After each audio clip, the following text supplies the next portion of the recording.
Hello student, good morning. Shivaji group of institutions की इस online class में कक्षा 9 आईसीएसई बोर्ड के सभी विद्यार्थियों का स्वागत है। बच्चों, हिंदी विषय के अंतर्गत आज मैं आपको व्याकरण में प्रत्यय पढ़ाने जा रही हूँ। तो आप सभी बच्चे अपनी सी कॉपी निकालेंगे और उसमें शीर्षक डालेंगे प्रत्यय। सबसे पहले बच्चों हम यह जान लेते हैं कि प्रत्यय किसे कहते हैं। तो आप लिखोगे परिभाषा, ऐसे शब्दांश जो किसी शब्द के अंत में जुड़कर उसके अर्थ में परिवर्तन कर देते हैं, प्रत्यय कहलाते हैं। प्रत्यय शीर्षक आप डालोगे, फिर परिभाषा लिखोगे। ऐसे शब्दांश जो किसी शब्द के अंत में जुड़कर उसके अर्थ को परिवर्तित कर देते हैं, प्रत्यय कहलाते हैं। जैसे मनुष्य शब्द है और उसमें ता प्रत्यय लगा दिया जाए तो शब्द बन जाएगा मनुष्यता। जैसे मनुष्य शब्द है और यदि उसमें ता प्रत्यय लगा दिया जाए तो शब्द बन जाता है मनुष्यता। बच्चों, इसके बाद हेडिंग डालेंगे आप प्रत्यय के भेद। प्रत्यय के दो भेद होते हैं। पहला है कृत प्रत्यय और दूसरा होता है तद्धित प्रत्यय। पहला कौन सा मैंने बताया आपको? कृत प्रत्यय और दूसरा कौन सा बताया? तद्धित प्रत्यय। अब आप हेडिंग डालोगे कृत प्रत्यय। कृत प्रत्यय में लिखोगे जो धातुओं के अंत में लगते हैं वे कृत प्रत्यय कहलाते हैं। क्या लिखेंगे आप इसके अंतर्गत? कृत प्रत्यय में जो शब्दांश धातुओं के अंत में लगते हैं वे कृत प्रत्यय कहलाते हैं। जैसे धातु है पढ़ और उसमें प्रत्यय लगा दिया आई तो शब्द क्या बन गया? पढ़ाई। बात आ रही है इसमें बच्चों? कृत प्रत्यय क्या होते हैं? वे प्रत्यय जो धातु किसी भी धातु के अंत में जुड़कर क्या करते हैं? उसके अर्थ को परिवर्तित कर देते हैं, कृत प्रत्यय कहलाते हैं। जैसे पढ़ जो है धातु है और यदि उसमें आई प्रत्यय लगा दिया जाता है तो शब्द बनता है पढ़ाई। दूसरा प्रत्यय होता है बच्चों तद्धित प्रत्यय। तद्धित प्रत्यय जो क्रिया को छोड़कर अन्य शब्दों के अंत में लगाए जाते हैं वे तद्धित प्रत्यय कहलाते हैं। क्या लिखेंगे इसके अंतर्गत?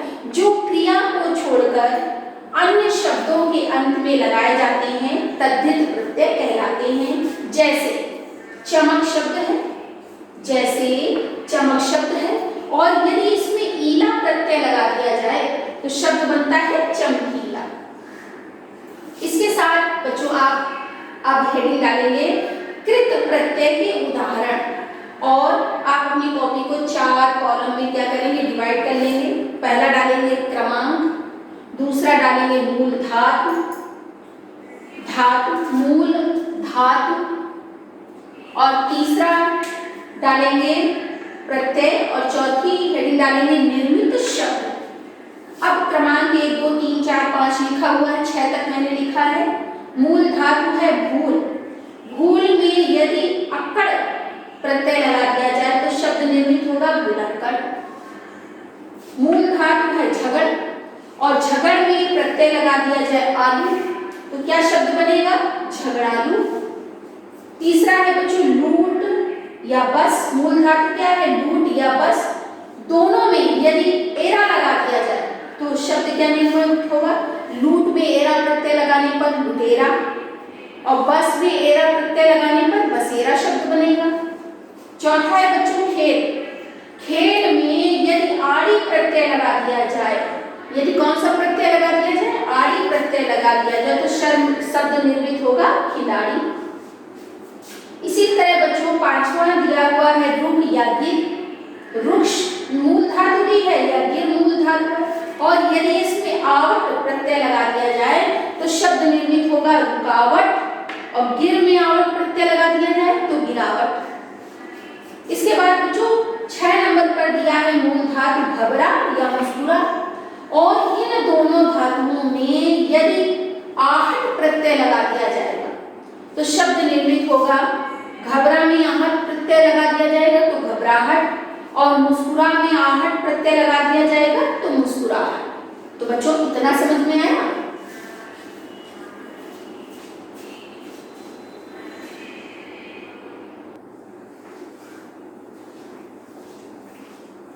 बच्चों यहां मैंने फिर से क्रमांक, मूल धातु, प्रत्यय और निर्मित शब्द डाल रखा है। क्रमांक 7 पे आते हैं। मूल शब्द है पालन या खेल, और यदि इसमें प्रत्यय लगा दें हारा तो शब्द बनेगा पालनहारा, खेलन, खेलहारा। फिर बच्चों अगला क्रमांक है 8। मूल धातु दी है गा या खे, और यदि इसमें वया प्रत्यय लगा दें तो शब्द निर्मित होगा गवैया, खिवैया। आया समझ में बच्चों। 9 नंबर क्रमांक पे आते हैं। मूल धातु है अड़ और सड़, यदि इसमें प्रत्यय लगा दें इयल तो शब्द बन जाएगा अड़ियल। सड़ में यदि इयल प्रत्यय लगा देंगे तो शब्द बन जाएगा सड़ियल। इसके बाद बच्चों मूल धातु दी हुई है 10 क्रमांक पर डर। डर में यदि आवना प्रत्यय लगा दें तो शब्द बनता है डरावना। इसके साथ ही बच्चों 11 नंबर पर आइए। मूल धातु है बाल, और यदि उसमें का प्रत्यय लगा दिया जाए तो निर्मित शब्द होगा बालक। फिर 12 नंबर क्रमांक पर आइए। शब्द है, मूल धातु है ओढ़, और यदि इसमें नी प्रत्यय लगा दिया जाए तो बच्चों निर्मित शब्द बनेगा ओढ़नी। इसके बाद बच्चों 13 क्रमांक पर लिखा हुआ है ढक, और यदि इसमें ना प्रत्यय लगा दिया जाए तो शब्द निर्मित होगा ढक्कन। 14 क्रमांक पर मूल धातु दी हुई है चट। चट में यदि नी प्रत्यय लगा दिया जाए तो निर्मित शब्द होगा चटनी। 15 क्रमांक पर मूल धातु दी हुई है फैल, और यदि फैल धातु में आव प्रत्यय लगा दिया जाता है तो बच्चों शब्द निर्मित होता है फैलाव। फिर इसके बाद क्रमांक 16 पर आते हैं। मूल धातु दी हुई है चुन, और चुन में यदि औती प्रत्यय लगा दिया जाता है तो निर्मित शब्द होता है बच्चों चुनौती। तो आई होप आपने इतना लिख लिया होगा। इसके बाद आगे आप हेडिंग डालोगे तद्धित प्रत्यय। अभी मैं आपको क्या बता रही थी बच्चों, कृत प्रत्यय। अब क्या डालेंगे, तद्धित प्रत्यय। पुनः 4 भागों में कॉपी को, पेज को डिवाइड कर लेंगे। पेज को डिवाइड करेंगे। पहला होगा क्रमांक, दूसरा होगा मूल धातु, तीसरा होगा प्रत्यय, और चौथा होगा निर्मित शब्द। पहला लिखा हुआ है, मूल धातु है लोहा। बच्चों इसमें प्रत्यय लगेगा जो है आर, और शब्द निर्मित होगा लोहा। इसके बाद देखिए बच्चों अगला जो है शब्द दिया हुआ है भीख। भीख में यदि प्रत्यय लगा देंगे आरी तो शब्द बनेगा जाके भिखारी। आया समझ में। इसके बाद क्रमांक 3 पर आएंगे। शब्द दिया हुआ है लूट। लूट, और लूट में यदि एरा प्रत्यय लगा दिया जाए तो शब्द बनेगा लुटेरा। इसके बाद बच्चों क्रमांक 4 पर आए। शब्द दिया हुआ है पत्र। पत्र में यदि कार प्रत्यय लगा दिया जाए तो शब्द बनेगा पत्रकार।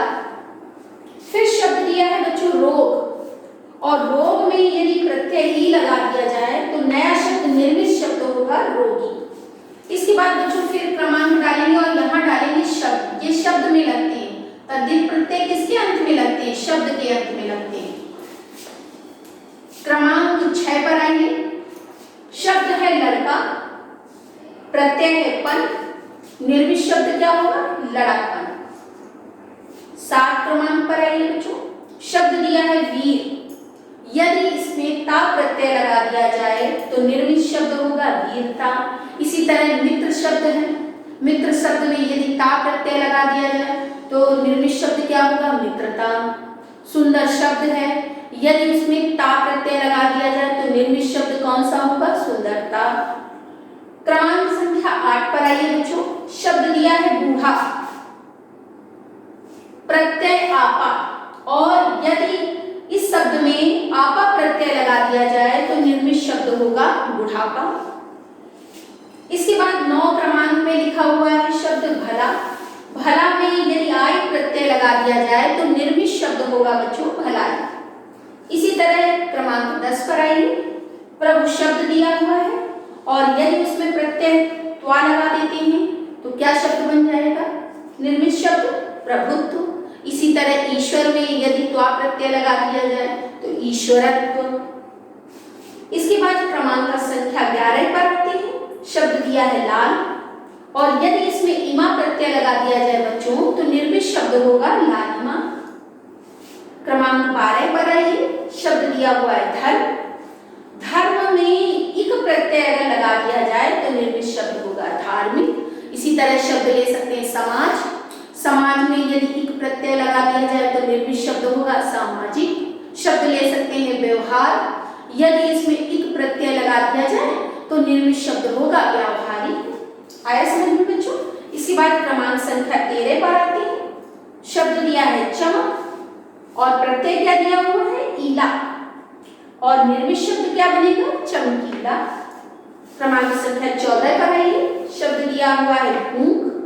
प्रत्यय क्या है? आ और निर्मित शब्द क्या लिखा हुआ है? भूखा। इसी तरह बच्चों शब्द दिया है हर्ष। हर्ष शब्द में यदि इति प्रत्यय लगा दिया जाए तो निर्मित शब्द बनेगा हर्षित। 16 क्रमांक पर आइए। 16 नंबर पर आइए। ग्राम और शौक दिया हुआ है। यदि इसमें ईण प्रत्यय लगा दिया जाए या ईण प्रत्यय लगा दिया या ईण भी बोल सकते हैं। जैसे ग्राम में ईण प्रत्यय अगर लगाया जाएगा तो शब्द क्या बनेगा? ग्रामीण। और शौक में ईन प्रत्यय लगा दिया जाएगा तो निर्मित शब्द क्या होगा? शौकीन। 17 क्रमांक पर आइए। शहर। शहर में यदि ई प्रत्यय लगा दिया जाए तो शहरी। शब्द ले सकते हैं ग्राम और ग्राम ईण आया बच्चों। इसी तरह देहात शब्द ले सकते हैं और यदि उसमें ई प्रत्यय लगा दिया जाएगा तो निर्मित शब्द क्या होगा? देहाती। 18 क्रमांक पर आइए। शब्द दिया है दुखी। दुखी में यदि या प्रत्यय लगा दिया जाए तो निर्मित शब्द होगा दुखिया। 19 नंबर पर आइए। शब्द दिया है मीठा और मीठा शब्द में यदि प्रत्यय जोड़ दिया जाए आस तो शब्द बन जाएगा मिठास। इसी तरह 20 नंबर में देखिए बच्चों। शब्द दिया है दया और दया में यदि प्रत्यय लगा दिया जाए आलू तो शब्द क्या होगा? दयालु। तो बच्चों आज मैंने आपको प्रत्यय पढ़ाए। सबसे पहले मैंने आपको बताया कि प्रत्यय किसे कहते हैं। प्रत्यय वे शब्दांश होते हैं जो किसी शब्द के अंत में जुड़कर उसके अर्थ को परिवर्तित कर देते हैं। इसके साथ ही मैंने आपको बताया कि प्रत्यय 2 प्रकार के होते हैं। पहला बताया कृत प्रत्यय और दूसरा बताया तद्धित प्रत्यय। कृत प्रत्यय के अंतर्गत वे शब्दांश जो किसी धातु में जुड़कर उसके अर्थ को परिवर्तित कर देते हैं वो कृत प्रत्यय के अंतर्गत आते हैं। और तद्धित प्रत्यय के अंतर्गत वे शब्दांश आते हैं जो शब्द के अंत में क्रिया के अतिरिक्त किसी भी शब्द में लगकर उसके अर्थ को परिवर्तित कर देते हैं वो कहलाते हैं तद्धित प्रत्यय। तो बच्चों जो कुछ भी मैंने आज इस बोर्ड में लिखा है आपने वह है भली भांति अपनी CW की कॉपी पे नोट कर लिया होगा। आज ये टॉपिक यहीं से समाप्त होता है। आज के लिए बच्चों इतना ही पर्याप्त